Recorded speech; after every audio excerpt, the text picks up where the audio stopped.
Marcus Chun stepped off the transport shuttle onto the pristine white platform of Kepler Station, and every alien in sight immediately took 3 steps back.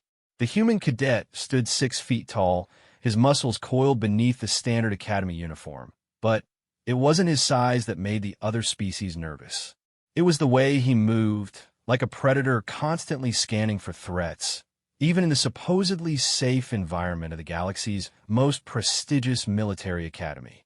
The Veltar Station Commander, a graceful being with crystalline skin that shimmered in the artificial light, approached with obvious reluctance. Her 4 arms trembled slightly as she extended the traditional greeting gesture, keeping her distance as if Marcus might suddenly pounce. "Cadet Chun," she said in accented standard galactic, "welcome to Kepler Military Academy. I am Commander Silneth. Your reputation precedes you." Marcus nodded politely, though he noticed how her breathing quickened when he made eye contact. This wasn't unusual anymore. Ever since humanity had joined the Galactic Federation 3 years ago, his species had earned a rather unsettling reputation. Earth was classified as a Class XI death world, the highest danger rating in known space. Most Federation citizens came from garden worlds where the biggest threat was perhaps a mildly venomous insect or an aggressive fruit. "Thank you, Commander," Marcus replied, keeping his voice deliberately soft. He'd learned that speaking too loudly made other species flinch. "I'm honored to be here." The lie came easily. He wasn't honored. He was frustrated. Marcus had scored the highest marks in Federation history on the Academy entrance exams. But the real reason he was here wasn't academic achievement. The Federation Council wanted to see if a human could actually integrate into their military structure without causing what they diplomatically called incidents. As Commander Silneth led him through the station's corridors, Marcus observed the careful choreography of avoidance that preceded him. A group of Antari cadets, bird-like beings with hollow bones and nervous dispositions, practically fled when they spotted him approaching. A massive corvan, one of the few species that actually outweighed humans, pressed himself against the wall to let Marcus pass, his thick gray hide pale with fear. "Your dormitory is in Section 7, the commander explained, her pace quickening as if she couldn't wait to be rid of him. "You'll be sharing quarters with Cadet Zennar of the Zephyrian Collective and Cadet MRRKT of the Felisian Pride." Marcus suppressed a sigh. Of course they'd pair him with the station's other dangerous species. The Zephyrians were known for their aggressive territoriality, while Felisians were pack hunters with razor-sharp claws. The Federation probably thought putting all the predators together would contain any potential problems. The dormitory section was noticeably quieter than the rest of the station. As they approached his assigned room, Marcus could smell the scent markers his roommates had already established, a musky territorial marking from the Zephyrian and the sharp, clean scent of a Felisian. Both were dominance displays, meant to establish hierarchy before he even arrived.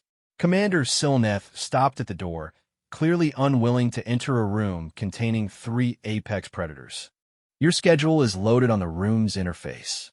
Classes begin at 0800 hours. Try not to be yourself too aggressively." After she left, Marcus stood alone in the corridor for a moment, feeling the familiar weight of isolation. On Earth, he'd been just another human, fast, strong, and clever, but nothing exceptional. Here, he was a walking nightmare, representative of the most dangerous species the Federation had ever encountered. He pressed his palm to the door scanner and stepped inside. The room was larger than he'd expected, with 3 distinct sleeping areas separated by privacy screens. The air recycling system worked overtime to manage the competing scent markers, creating an almost tangible tension. So came a gravelly voice from the left side of the room: "The Deathworlder arrives." Marcus turned to see Zennar emerge from behind his privacy screen. The Zephyrian stood 7 feet tall, his reptilian features sharp and predatory. Bony ridges crowned his skull, and his yellow eyes held in calculating intelligence. His species had evolved from pack hunters who brought down prey 3 times their size through coordinated attacks. "Cadet Chun," Marcus replied neutrally. I assume you're Xandar? I am. The Zephyrian's head tilted, studying Marcus with unsettling intensity. Your species has made quite an impression on the Federation. Tell me, Deathworlder, is it true that your planet's apex predators hunt in daylight? Before Marcus could answer, a third voice interrupted from the right side of the room. More interesting is whether the stories about human endurance are accurate. MRRKT stepped into view, and Marcus immediately understood why Felicians commanded respect throughout the galaxy. The alien stood as tall as Marcus, but was built like a living weapon. His lean frame was covered in short, dense fur that shifted from gray to black, depending on the angle of light. His face was distinctly feline, with large eyes designed for night hunting and ears that constantly swiveled to track sounds. Most notably, his hands ended in retractable claws that could punch through standard armor plating. The reports say humans can run for days without stopping. MRRKT continued, his voice a low purr that somehow conveyed both curiosity and threat. That you track wounded prey across continents until it collapses from exhaustion. Marcus set down his gear bag, aware that both aliens were evaluating him for signs of weakness or aggression. My species does have considerable endurance, yes. As for hunting in daylight, we're actually most dangerous because we hunt in any conditions. Day, night, underwater, in the cold, in heat that would kill most species. Humans are persistence predators. We don't give up. The room fell silent. Marcus realized he'd just confirmed their worst fears about his species, but he'd also established an important fact. He wasn't going to pretend to be harmless for their comfort. Xandar's ridge crest flared slightly, a sign of grudging respect in Zephyrian body language. At least you're honest about it. I was beginning to think all the stories were exaggerated. They're not, Marcus said quietly. If anything, they're understated. Over the next few hours, as the three cadets unpacked and established the basic social framework of their shared living space, Marcus began to appreciate the Academy's decision to house them together. Unlike every other species he'd encountered, Xandar and MRRKT didn't flinch when he moved or spoke. They watched him carefully, yes, but with the wariness of equals rather than the terror of prey animals. The turning point came during their first meal together in the dormitory's common area. A group of herbivorous Centauri cadets had claimed the large central table, their conversation loud and animated. When Marcus, Xandar, and MRRKT approached with their food trays, the entire table fell silent. One of the Centauri, a tall being with pale blue skin and large eyes, stood up abruptly. "Perhaps we should eat elsewhere," he announced to his companions. "I've lost my appetite." The group began to gather their belongings, clearly intending to vacate the entire area rather than share space with three predator species. Marcus felt the familiar burn of frustration and shame. He was tired of being treated like a monster. "Wait," he said, his voice carrying clearly across the common area. The Centauri froze, several of them trembling visibly. Marcus realized his tone had come out more commanding than he'd intended. Another human trait that unnerved other species. "You don't need to leave," Marcus continued, forcing his voice into gentler tones. "We're all cadets here. We're supposed to be learning to work together." The lead Centauri, his name tag reading Velkoth, turned to face Marcus fully. His large eyes were wide with barely controlled fear, but there was also something else, curiosity, perhaps even admiration. "The humans destroyed the Croton invasion fleet," Velkoth said suddenly. "Single-handedly. A force that had conquered 12 systems, stopped by one Deathworld species." "How?" The question hung in the air. Marcus glanced at his roommates, both of whom seemed genuinely interested in his answer. "The Crotons made a mistake," Marcus replied carefully. "They assumed we'd fight like civilized species, with rules, with honor, with restraint. When they invaded our outer colonies, they expected us to surrender when faced with overwhelming odds. But you didn't," MRRKT observed. "No, we did what humans do when threatened. We adapted, we endured, and we fought dirty. We turned our civilian ships into weapons. used our own colonies as bait for ambushes, and when the Crodans thought they had us cornered, we kept fighting. We fought in ways that violated every military doctrine in the galaxy. Zendar's crest rose with what Marcus was learning to recognize as approval. Persistence predators, he said. You wore them down. They couldn't understand how we could keep fighting after taking such losses, Marcus continued. To them, warfare was a rational exercise with clear victory conditions. To us, it was survival. And humans don't stop when survival is at stake. Velkoth slowly sat back down, his companions following suit with obvious reluctance. Is that why they sent you here? To learn if humans can be civilized? The blunt question caught Marcus off guard. He'd expected many things from his time at the Academy, but not such direct honesty about his species' reputation. Partly, he admitted, the Federation wants to see if humans can integrate into their military structure without causing problems. They're hoping I'll prove we can follow orders and work within established protocols. And can you? MRRKT asked, his tail twitching with what Marcus was beginning to recognize as amusement. I suppose we'll find out. The next morning brought Marcus's first real test. Academy classes were held in mixed groups designed to foster cooperation between species. His first class was strategic analysis, taught by a renowned Veltar professor who had served in several interstellar conflicts. Marcus arrived early, hoping to choose a seat that wouldn't cause too much disruption.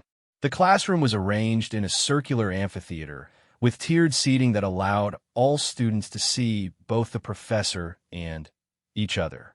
He selected a spot roughly in the middle, reasoning that it would be less threatening than sitting in the back where he could watch everyone. As other students filed in, Marcus watched the now familiar pattern unfold. Cadets would enter, spot him, and then carefully select seats as far away as possible. Within minutes, he was sitting in a perfect circle of empty chairs, isolated from his classmates by their fear. Professor Quillinar entered precisely at 0800 hours, her crystalline features glittering under the classroom lights. She paused when she saw the seating arrangement, her large eyes taking in the obvious segregation. Interesting, she said in her melodic voice. Our first lesson appears to have begun already.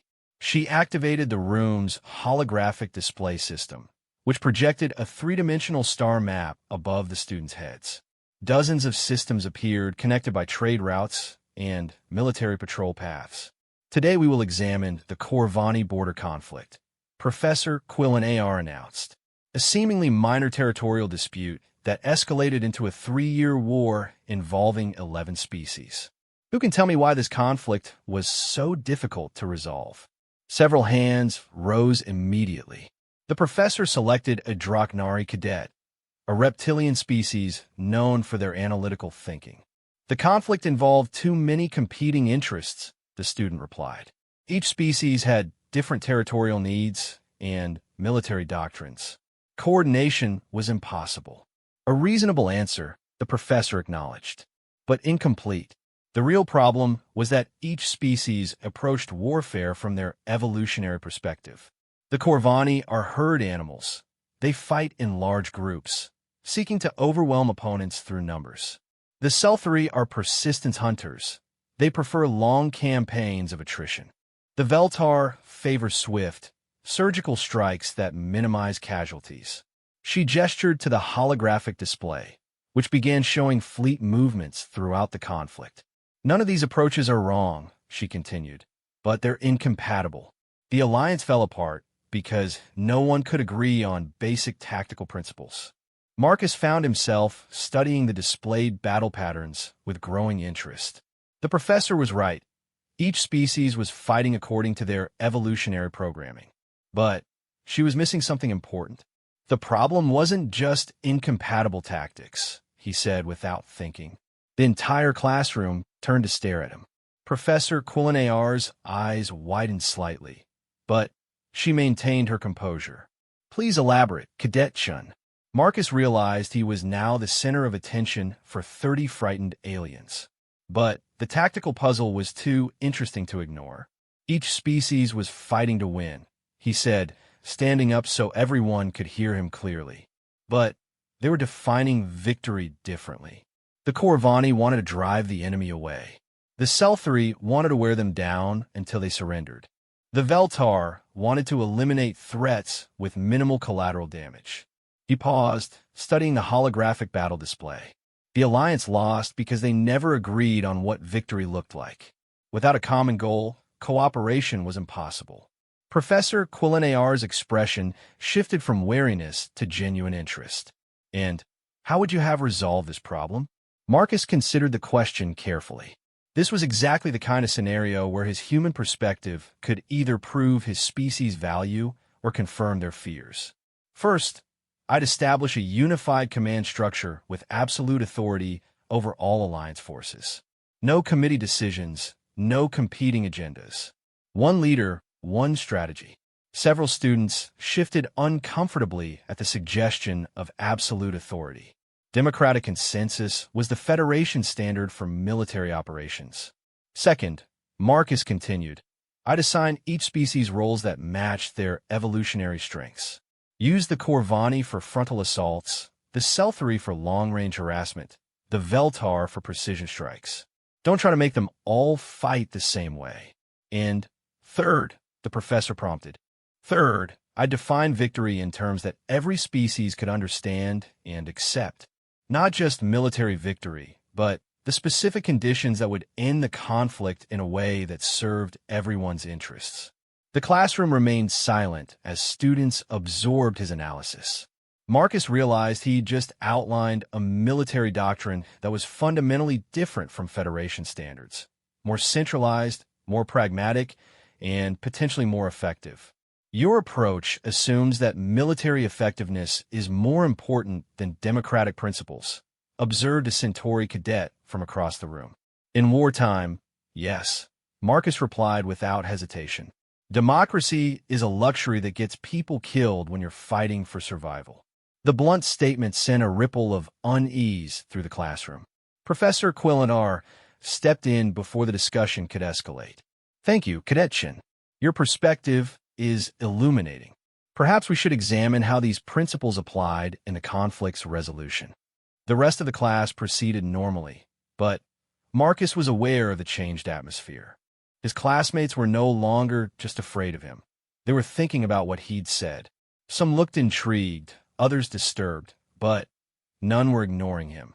After class, as students filed out, Professor Quillar approached Marcus's desk. Cadet, she said quietly, your analysis was remarkably sophisticated for someone who's never studied Federation military history. Thank you, Professor. It was also deeply unsettling to half the class. Her crystalline features reflected the classroom lights as she studied him. Tell me, is this how all humans approach warfare? With such pragmatic ruthlessness? Marcus considered lying, offering some diplomatic answer that would make his species seem less threatening. But Professor Quillinar had asked him directly, and she deserved an honest response. Professor, my species spent thousands of years in constant warfare. We developed strategies that work, not strategies that make us feel good about ourselves. If that's ruthless, then yes, all humans are ruthless. She nodded slowly, as if his answer confirmed something she'd suspected. The Federation is watching your progress here very carefully, Cadet Shin. Your success or failure will determine how humanity is integrated into our military structure. Understand. I hope you do. She gathered her teaching materials and headed for the door, then paused and looked back. For what it's worth, your tactical analysis was brilliant. Disturbing, but brilliant. After she left, Marcus remained alone in the empty classroom, staring at the holographic star map that still floated above the seats. Each point of light represented a world, a civilization, millions or billions of lives. The Federation had managed to maintain peace between most of these worlds for over 2 centuries, using diplomacy, compromise, and careful respect for each species' cultural values. But peace, Marcus knew, was a fragile thing. Somewhere out there in the dark between the stars, threats were growing. The galaxy was vast, and not everything in it was civilized or reasonable. When those threats finally, emerged, the Federation would need to fight not as a collection of individual species, each with their own limitations, but as a unified force capable of doing whatever it took to survive. Whether they were ready to accept that kind of unity remained to be seen. 3 weeks into his time at Kepler Academy, Marcus had established a routine that kept him functional, if not entirely comfortable. Wake at 0530. Physical training in the gymnasium during off-peak hours to avoid terrifying other cadets. Breakfast alone or with his increasingly familiar roommates. Then, classes throughout the day. Evenings were spent in the dormitory common area, where he, Zinnar, and MRRKT had carved out their own space through the simple expedient of making other students too nervous to approach. The arrangement worked until the morning Commander Silneth announced the first major training exercise. All cadets will participate in Operation Nexus Point, she declared during the morning assembly, her crystalline voice echoing through the station's main auditorium. You will be divided into mixed-species teams and tasked with resolving a complex military scenario. This exercise will account for 40% of your semester evaluation. Marcus felt the familiar weight of hundreds of eyes turning toward him. Ever since his performance in strategic analysis class, his reputation had evolved beyond simple fear. Now there was calculation in those stares. Other cadets tried to determine whether having the human on their team would be an advantage worth the discomfort of working with a Deathworlder. Team assignments will be posted at 1,400 hours, the commander continued. Preparation begins immediately thereafter. The exercise commences in 72 hours. As the assembly dispersed, Marcus found himself walking alongside Velkoth, the Centauri cadet who had first confronted him in the dormitory common area. Over the past weeks, their relationship had evolved from mutual wariness to something approaching respect.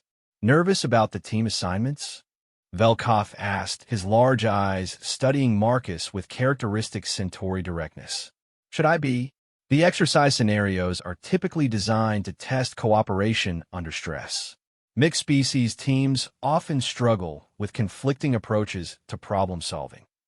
Velkoth paused, considering his words carefully. Your presence will either be a significant advantage or a complete disaster. There won't be much middle ground. Marcus had reached the same conclusion. Federation military doctrine emphasized consensus building and compromise, traits that didn't come naturally to humans. But the scenarios were also designed to test leadership under pressure, and pressure was something humans understood intimately. When the team assignments appeared on the Academy's information boards that afternoon, Marcus scanned the lists until he found his name. Team 7 consisted of himself, Velkoth, a Selthari engineer named Tikavra, a Corvin heavy weapons specialist called Grand, and a Veltar communications officer designated Quilme. It was, he realized, a deliberately diverse group, representatives from 5 different evolutionary backgrounds forced to work together. The team's first meeting took place in Conference Room C7, a sterile white space with a circular table and holographic display capabilities. Marcus arrived first, choosing a seat with his back to the wall, where he could observe the entire room, a habit that other species found either reassuring or threatening, depending on their evolutionary background. Velkoth entered next, followed by HFY Sisera. The Selthari was tall and willowy, with gray skin and large, dark eyes adapted for low-light conditions. Her species were renowned for their technical expertise and methodical approach to problem-solving. Grand's arrival was impossible to miss. The Corvin stood nearly 8 feet tall and was built like a living fortress. His thick gray hide could stop most small arms fire, and his species had evolved on a high-gravity world where only the strongest survived to adulthood.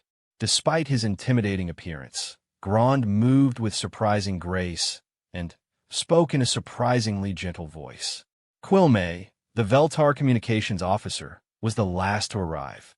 She shared Professor Quillar's crystalline features, but was younger, with fewer light-refracting edges on her skin. Veltar were known for their analytical minds and precise communication skills. So, Grand said once everyone was seated, "We are Team 7. I suggest we begin by reviewing the scenario parameters. Quilme activated the room's holographic display, which immediately filled with a complex three-dimensional map.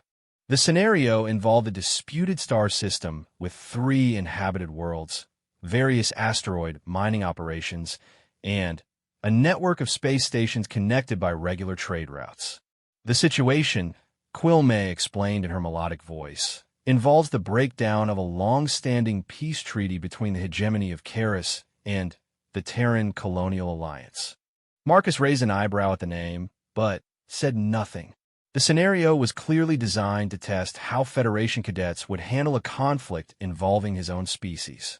Both sides have legitimate territorial claims, Futuristic added, studying the technical readouts. The Karis hegemony established the original settlements, but the Terran Alliance provided the infrastructure that made large-scale colonization possible. Recent intelligence suggests both sides are preparing for military action, Velkoth continued. Karis forces have established a blockade around the system's primary trade hub, while Terran forces are massing at the edge of the system. Marcus studied the display carefully. The scenario was more complex than a simple territorial dispute. The system contained vital resources that both sides needed, and any military action would likely result in massive civilian casualties. "What's our mission objective?" he asked. "Prevent open warfare and establish a lasting resolution to the territorial dispute," Quilme replied. "We have access to a Federation peacekeeping force, diplomatic resources, and intelligence assets." "Time limit?" Gron inquired. 72 hours from the start of the exercise. After that, both sides begin combat operations. The team spent the next hour reviewing the detailed intelligence reports, territorial maps, and political background. As they worked, Marcus noticed the familiar pattern emerging. Each species approached the problem from their evolutionary perspective. Velkoth favored negotiation and compromise, seeking solutions that would satisfy both sides' core needs. HFY focused on technical solutions, analyzing resource distribution and infrastructure requirements. Grand examined the military balance, identifying ways to deter aggression through strength. Quilme studied communication patterns and information flow, looking for ways to improve understanding between the sides. All valid approaches, Marcus thought, but incomplete. The scenario was designed to test Federation peacekeeping doctrine, but Federation doctrine assumed that all parties wanted peace. In his experience, that was rarely the case. "We need to understand what each side really wants," Marcus said during a brief pause in the discussion. "The intelligence reports are quite thorough," HFY replied. "Both sides want control of the system's resources and trade routes." "No," Marcus shook his head. "That's what they say they want. What do they actually want? What would make them willing to fight a war?" The question hung in the air. Marcus realized he'd just introduced a concept that was alien to Federation thinking. The idea that stated political goals might not reflect true motivations. "Elaborate," Quilme requested. Marcus stood and moved to the holographic display, manipulating the controls to highlight specific locations within the system. "Look at the timing," he said. The Karis hegemony initiates a blockade just weeks after the Terran Alliance announces a major infrastructure expansion. The Terrans mass forces immediately, but they don't attempt to break the blockade diplomatically first. He highlighted a series of asteroid mining stations. Both sides are acting like they expect this conflict, like they've been planning for it. Gron's massive head tilted thoughtfully. "You suspect this is not actually about territory." "I think this is about testing Federation response," Marcus replied. "Both sides want to know what we'll do when faced with a crisis involving human forces." The room fell silent. Marcus had just suggested that the entire scenario was a test within a test, that the simulated conflict was designed to evaluate Federation peacekeeping capabilities in the face of human military aggression. "If you're correct," Velkoth said slowly, "then traditional diplomatic solutions won't work. Both sides will reject any compromise because their real goal is to observe our response." "Exactly," Marcus confirmed. "So we need to give them a response they won't expect." Over the next 2 days, Team 7 developed what Marcus privately thought of as a thoroughly human approach to the problem. Instead of trying to mediate between the two sides, they would create conditions that made the conflict too costly to continue. The plan required careful coordination between all team members. HFY Cesaro would lead a technical team to accidentally disrupt the communication systems that both sides were using to coordinate their military buildup. Grand would position Federation peacekeeping forces in a pattern that looked like preparation for evacuation, but would actually make any military action extremely risky for both sides. Quilmay would flood the information networks with carefully crafted intelligence, suggesting that continued conflict would invite intervention from outside powers. Velkoth would conduct high-profile diplomatic meetings with both sides, not to negotiate peace, but to make them believe Federation forces were preparing for a massive intervention. Meanwhile, Marcus would do what humans did best. He would improvise. When the exercise began, Team 7's plan unfolded with military precision. Within 6 hours, both the Karis hegemony and the Terran Alliance found themselves dealing with cascading communication failures, uncertain intelligence, and growing evidence that the Federation was preparing for direct military intervention on a scale that would make their territorial dispute irrelevant. Marcus watched the simulation unfold from the team's command center, a temporary setup in one of the Academy's training facilities. The room was filled with holographic displays showing real-time data from the exercise, monitored by instructors and fellow cadets who were observing Team 7's unconventional approach. Karis forces are withdrawing from their blockade positions, Quilmay reported. They're repositioning to defensive formations around their primary settlements. Terran forces are doing the same, Grand added. Both sides appear to be shifting from offensive to defensive postures. Marcus nodded with satisfaction. Fear was a more reliable motivator than hope. Instead of trying to convince both sides that peace was desirable, they'd convince them that war was impossible. Phase 2, he announced. Tika Sasura's fingers danced across her console, implementing the next stage of their plan. The accidental communication disruptions were replaced by restored connections that happened to include Federation diplomatic channels. Both sides suddenly found themselves listening to discussions about massive humanitarian aid packages, long-term reconstruction support, and permanent Federation presence in the system. Now they have a choice, Marcus explained to his teammates. Continue preparing for a war that will invite permanent Federation intervention, or accept a peace that comes with significant economic benefits. Elegant, Velkoth observed. You've made peace more profitable than war. It's not about profit, Marcus corrected. It's about control. Both sides get to maintain their dignity while avoiding a conflict they can't win. The exercise concluded with both the Karis hegemony and Terran Alliance agreeing to a Federation-mediated peace treaty that included territorial compromises, shared resource development, and permanent peacekeeping presence. The solution satisfied none of the sides' original demands, but addressed their actual needs for security and economic stability. As the simulation powered down and the assessment phase began, Marcus felt a mixture of satisfaction and apprehension.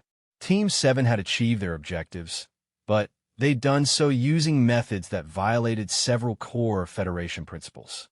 They'd used deception, manipulation, and implied threats rather than open diplomacy and honest negotiation. The debriefing session took place in the Academy's main conference room, with all exercise participants and their instructors present. Commander Silneth presided over the assessment, her crystalline features reflecting the room's bright lights as she reviewed each team's performance.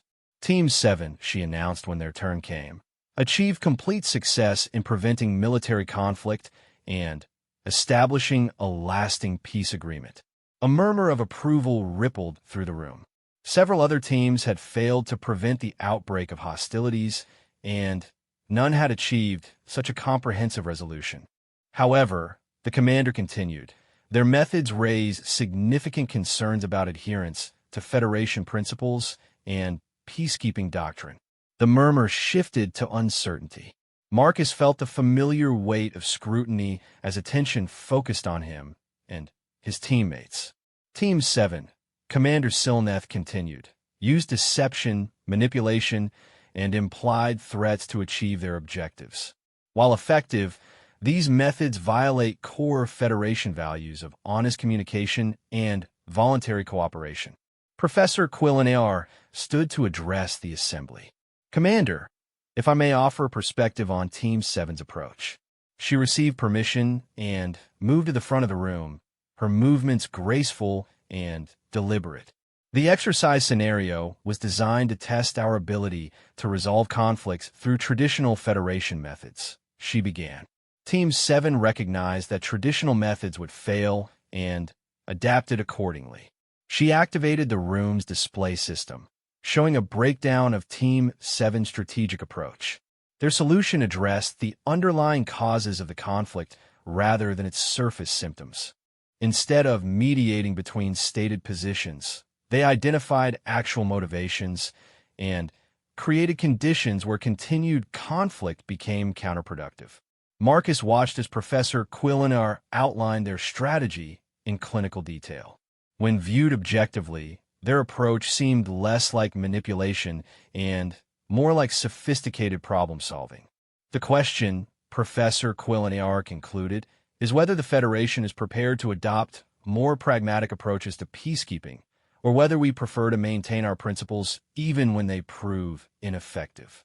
The room erupted into discussion. Some cadets argued that effectiveness should take precedence over ideology, while others insisted that abandoning Federation principles would undermine everything the Alliance represented. Commander Silneth raised a crystalline hand for silence. This debate illustrates exactly why this exercise was necessary, she announced. The Federation faces growing challenges from species and powers that don't share our values. If we're to maintain peace and stability, we must be prepared to adapt our methods while preserving our core principles. She turned to address Team 7 directly. Your solution was effective, but it was also deeply unsettling to many of your fellow cadets. The question is whether you can achieve similar results while maintaining the trust and cooperation of species who view your methods as threatening.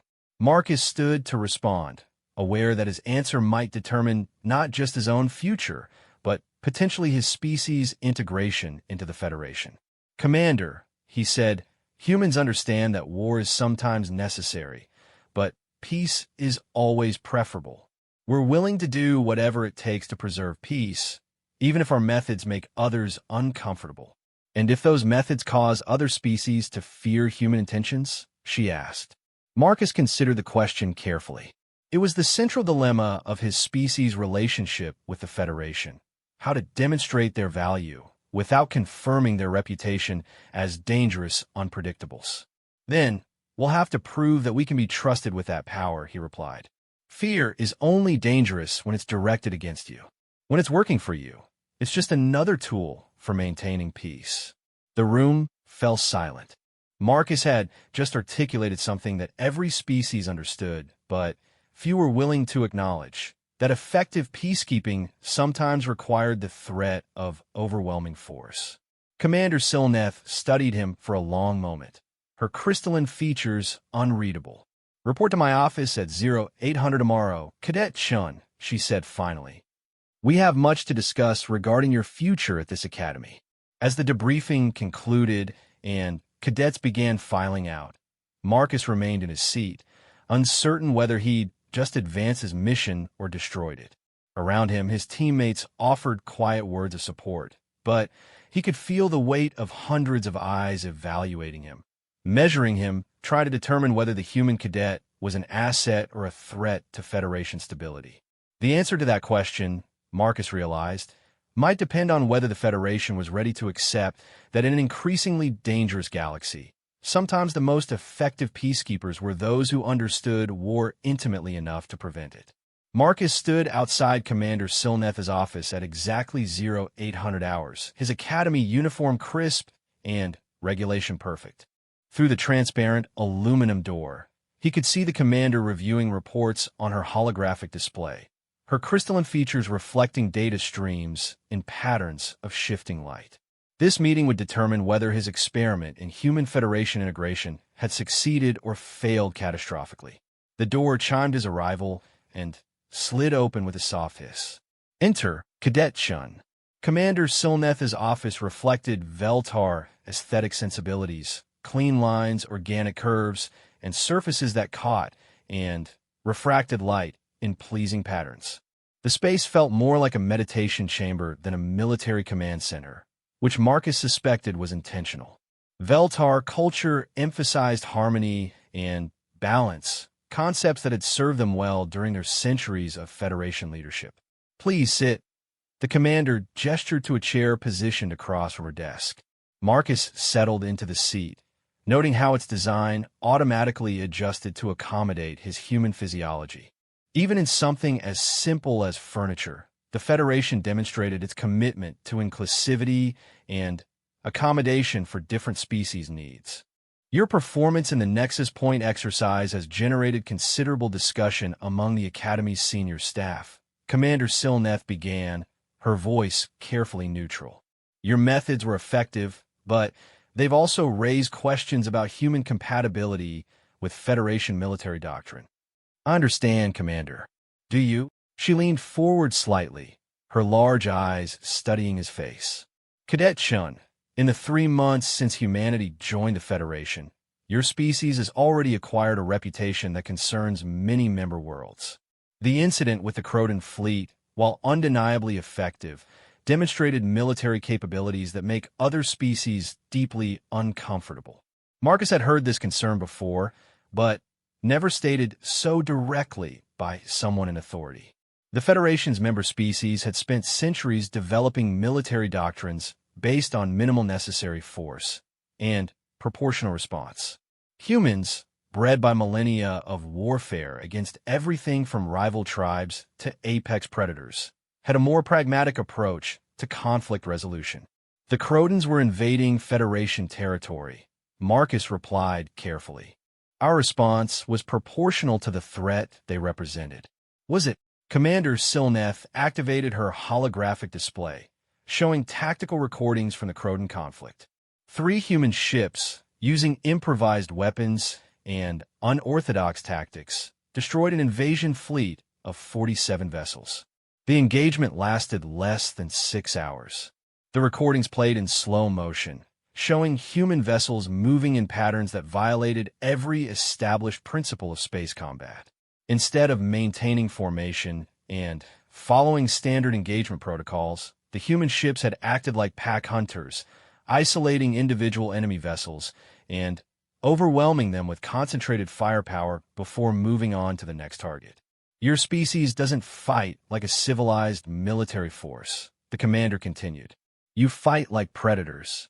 Because we are predators, Marcus said quietly. Evolution made us that way, and it's the reason we're alive to have this conversation. The holographic display shifted to show reports from other Federation encounters with human forces. Border Patrol missions where human officers had resolved situations through intimidation rather than negotiation. Trade disputes where human merchants had gained advantages through tactics their competitors couldn't match. Diplomatic missions where human representatives had achieved objectives that seasoned Federation diplomats considered impossible. In every case, Commander Silneth observed, humans achieve results.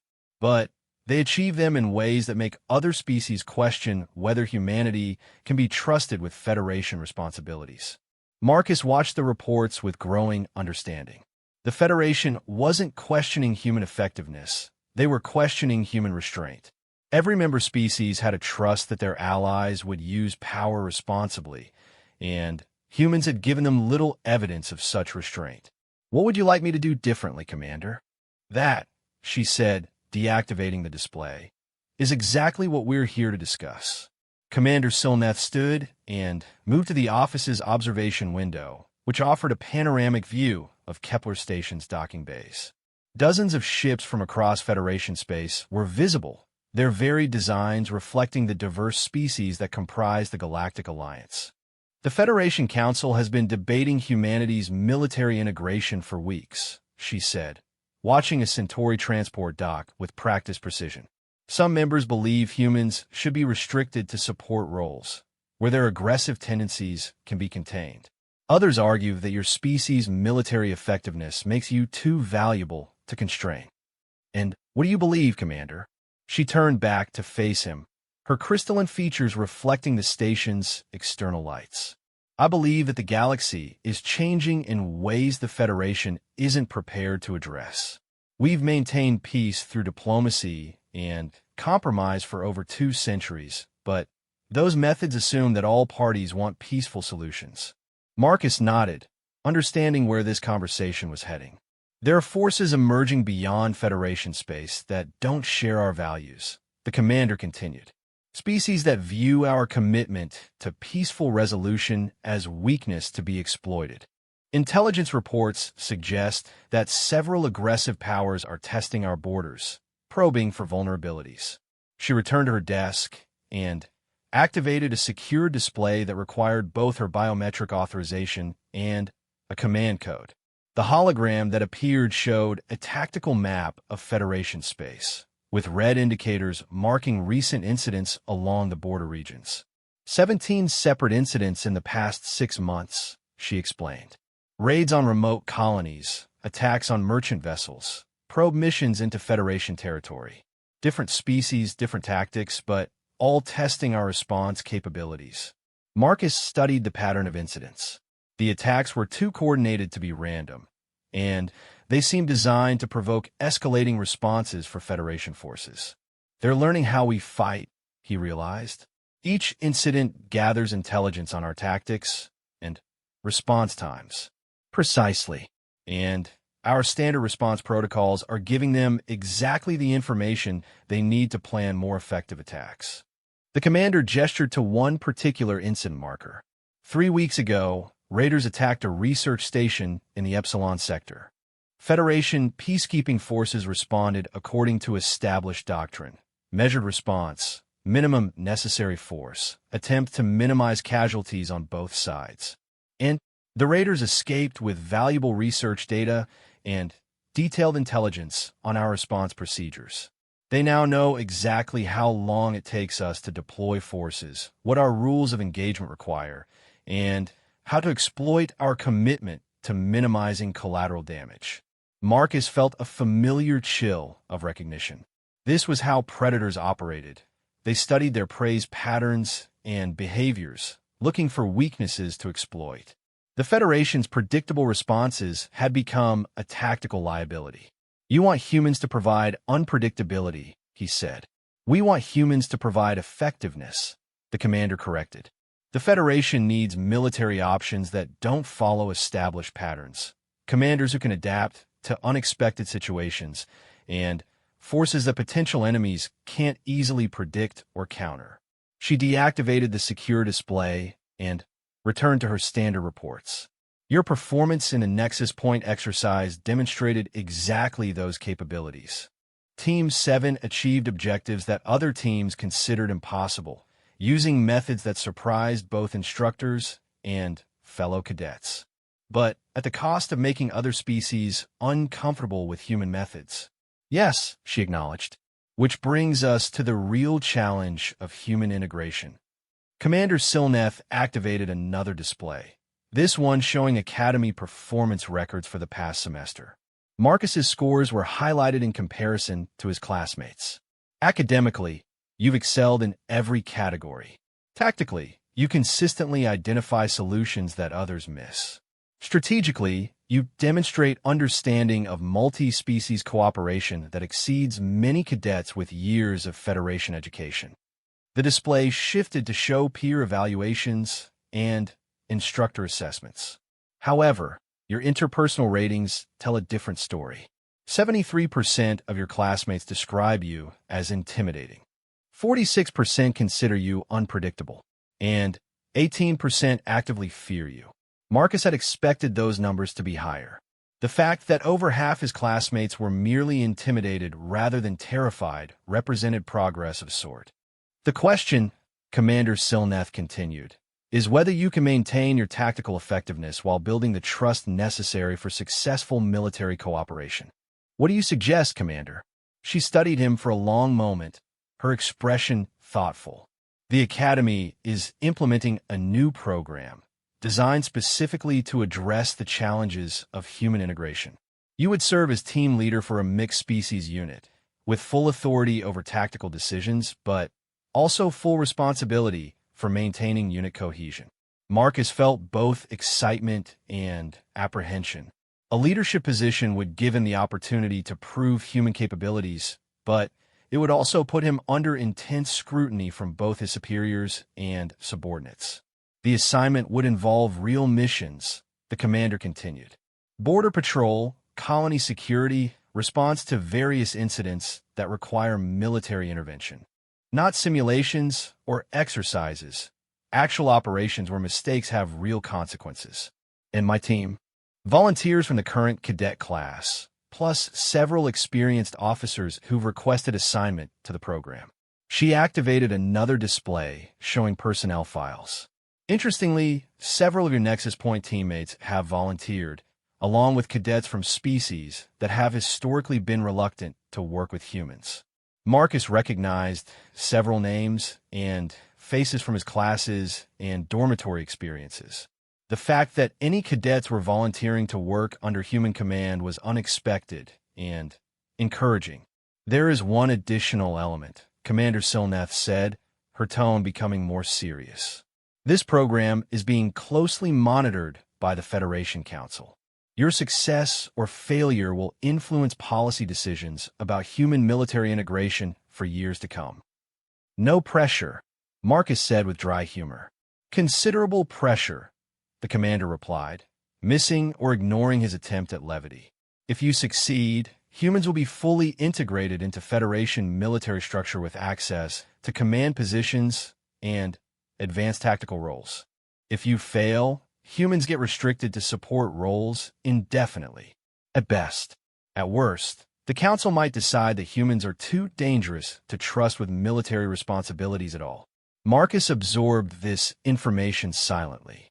He'd known that his time at the Academy carried implications beyond his personal career, but the scope of what was at stake was larger than he'd imagined. When does the program begin, Commander? Immediately. Your team assignments and first mission briefing are waiting in your new quarters. She handed him a datapad containing his updated Academy credentials. You'll be moving to officers' housing tomorrow, and your team will report for duty at 0600 the day after. Marcus stood to leave, then paused with a question that had been bothering him throughout their conversation. Commander, may I ask why you're supporting this program? Many Federation officials seem to view humans as a necessary but dangerous asset. Commander Silneth considered the question carefully.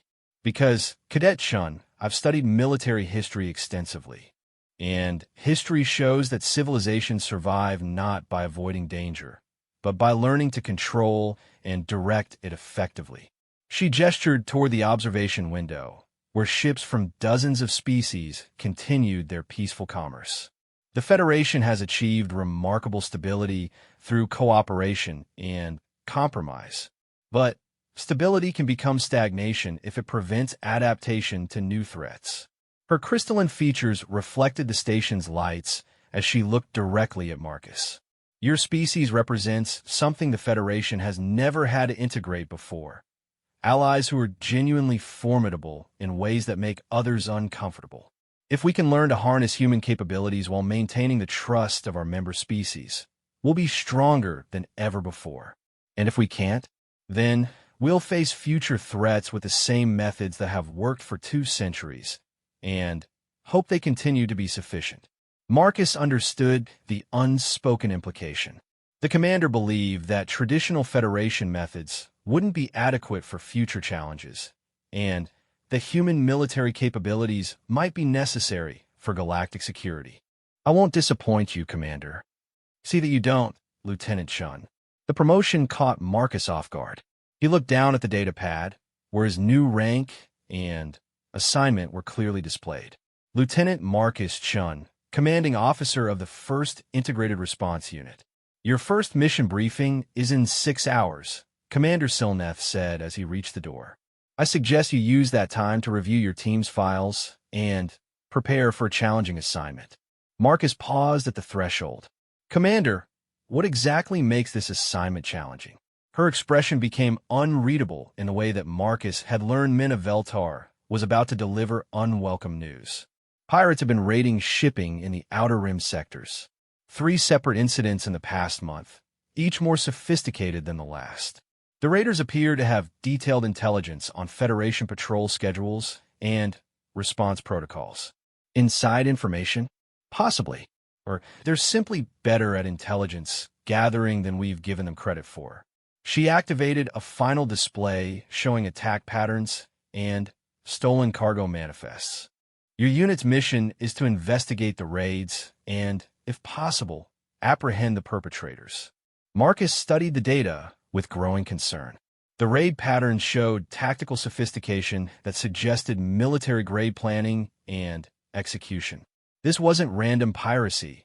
It was organized warfare using pirates as cover. Commander, this looks like the same pattern you showed me earlier.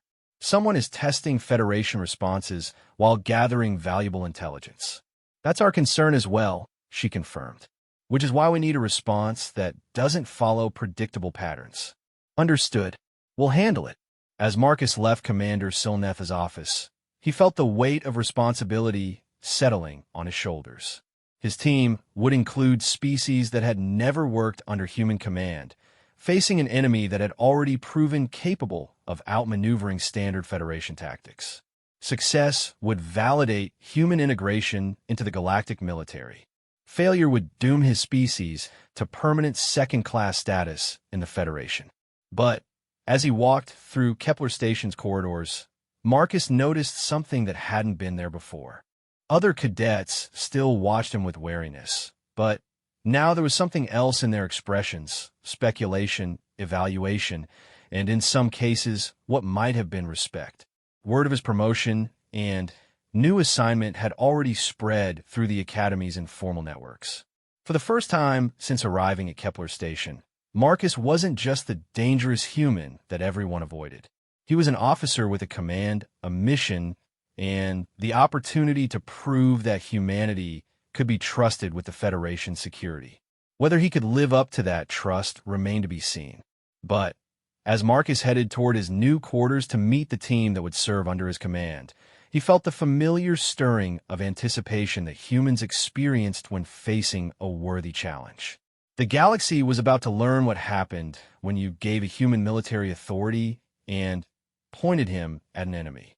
Marcus intended to make sure it was a lesson his species could be proud of.